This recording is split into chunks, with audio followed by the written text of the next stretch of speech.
Welcome back to Soul Ascension Insights. My name is Dave and I'm your host. I started this channel to talk about subjects that interest and ring true to me. I present this information not to change minds, but to open them to the reality of our life as humans on Earth, which I believe is much bigger and more complex than we can imagine. I sincerely thank you for your continued interest. In the last two episodes, we've been reviewing the good news contained in Megan Rose's 2021 book, Welcome to the Future. And in this episode, we'll continue with her follow-up book titled The Heart of the Galaxy. With that said, let's get started with episode number 23 titled The Prime Directive, Part 5. In the last episode, we spoke about a series of meetings held in a space station in orbit around Jupiter. Here are some of the objectives of the Jupiter Accords from a Galactic Federation of Worlds commander.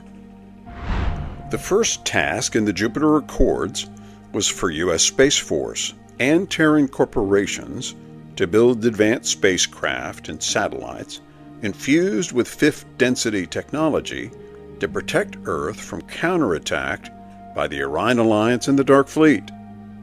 This has been accomplished, and Terra is secure. The second issue was suppressed medical technologies. An evolved society does not necessarily have health care because that implies that sickness and disease exist. In the future, there will be complete eradication of disease, and instead, Terrans will discover medical technologies that involve sound frequencies, light spectrums, and genetics, not for nefarious purposes, but for the benefit and survival of the race. A large section of the Federation's lunar command base in the Moon is dedicated to these advanced healing technologies. Earth Alliance medical personnel from many countries are being trained on these technologies as we speak. These healing technologies are also being used to help the humans and hybrids who were rescued from underground bases on the Earth, the Moon, and Mars.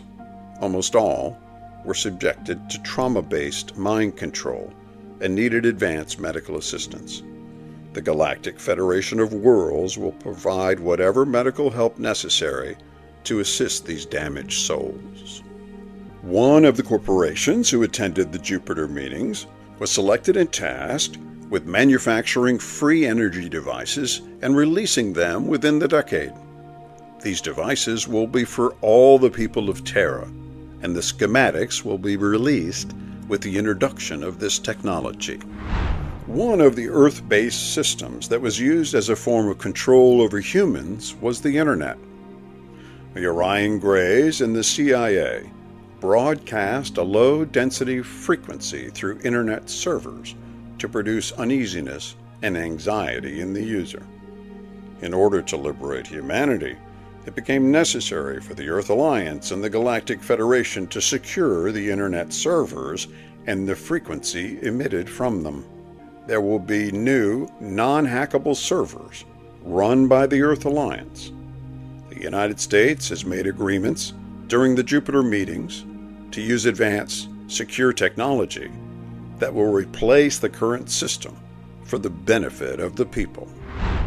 Here is what the Federation says about extraterrestrial disclosure. Humanity has reached a pivotal point in its evolution, and it is now time to disclose what many of your people have known for some time. You are not alone in the universe, and you have never been alone. Years ago, the Federation and the United States Navy began plans for disclosure by revealing the existence of extraterrestrial life in an intelligence operation known as Star Trek. This television show, for many, was not just entertainment, but an echo of truth that reached the hearts of the people. The storyline and concepts of the show were based on Federation practices, experiences, and values. The alien races described in the series were inspired by real races that travel the universe, races that are predators and enemies to humanity, and races that befriend them. So this phase of disclosure has already been accomplished, introducing the concept of alien life to the masses. Another phase of disclosure involves all militaries on planet Earth, including China, Russia, and other similar countries. It is the goal of the Federation to assist these countries and their militaries to work together as a team. For when inhabitants of a planet stop fighting each other and start working together for the benefit of all, evolution quickly exceeds the mind's imagination, and the need for one country to dominate another dissolves. In October of 2021, the Federation and Councils received a message from a group consciousness called the Intergalactic Federation. They communicated their intention to manifest themselves and appear openly in our physical reality to the leaders of Terra and members of the Galactic Federation of Worlds. This meeting took place at Jupiter's moon Ganymede. The members of the Intergalactic Federation are ancient beings who possess an extremely high spiritual consciousness. These beings traveled to this solar system to witness the birth of a new era, an era that includes the liberation of Earth and a new positive timeline that benefits the entire galaxy. These beings operate at such an elevated level that they don't use words or telepathy to express themselves. They transmit a specific personal frequency to each person present that opens and expands that person's consciousness and heart. The Terran leaders were deeply moved by this experience. For the first time, their perception of reality was expanded, which broadened their understanding of the history of leadership and guidance in this galaxy, which deeply touched and expanded their consciousness. The development of the consciousness of the Terran leaders is something we have been trying to influence in a positive manner for some time, but especially recently, since plans are being made to hand over responsibility of defending Terra with the production of a new star fleet. These Terran leaders, I can say with confidence, have been influenced by the Intergalactic Federation in such a way that the Galactic Federation, the Council of Five, along with the Andromeda Council, have no reservations in their ability or ethical standards as it relates to being responsible for the safety and positive progression of the planet. We will reiterate again that this message may be more important to the Terran people than any other message. We are aware that they have been concerned for some time, rightfully so, as to the ethical and moral standards of their leaders. Well, they got that right. Let's finish with this message from the High Commander of the Federation. Now that the Galactic Federation of Worlds and the Earth Alliance has liberated planet Terra from hostile extraterrestrial infiltration, it is the Terran's people's responsibility to choose victory and reclaim their power. The Federation has done its duty to intervene on behalf of the galaxy, but the Terran people must reclaim their sovereignty from their corrupt government. The Cabal's power is now an illusion. They have no military allies.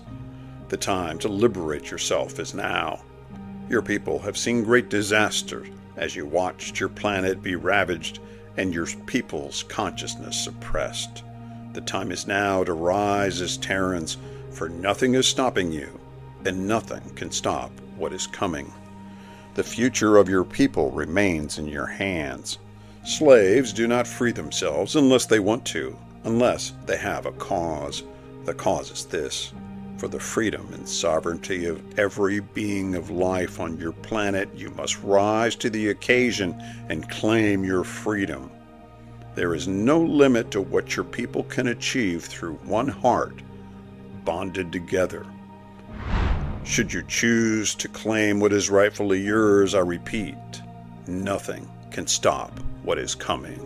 And that will end the Prime Directive series of shows. I wish to send my heartfelt thanks to the Galactic Federation, the councils, and the members of the Earth Alliance for their bravery and commitment to rid the earth of these invading species, their followers, and the technologies of suppression they employed. And I thank Megan Rose for her books, which provided me with much-needed hope for our future. I've only touched on the revelations contained in her 2 books, and I encourage you to explore them further. And of course, I thank you for joining me on this journey. As we look upon the chaos and anger of our world today, I'm reminded of what Bashar said through our friend Daryl Anka from episode 12, quote, "We honor the amazing journey that your souls have undertaken. Many interstellar civilizations have also learned much from your struggles and willingness to transform darkness into light. Even though your society appears to be breaking down and experiencing more chaos, we remind you that underlying chaos is hidden order. As the old ways begin to crumble, a new vision of society will replace it. Your growing awareness of alien races and the power of your own spirit are now part of this new equation that will produce an outcome never seen before on Earth. Once you let go of your fear-based beliefs, once you realize the abundance built into the multiverse, free energy systems, and how to access it for all the people of Earth, you will be free to imagine and build a new society, one where each soul can realize its full potential and creatively contribute to the continual expansion of peace and harmony on your world that will, one day, allow you to join us among the stars." End quote. Thanks again for joining me for this episode of Soul Ascension Insights. We've come a long way, and the journey continues. As always, I'll leave a book and media list below for those who wish to explore further. Thanks again, and I'll be back with more episodes.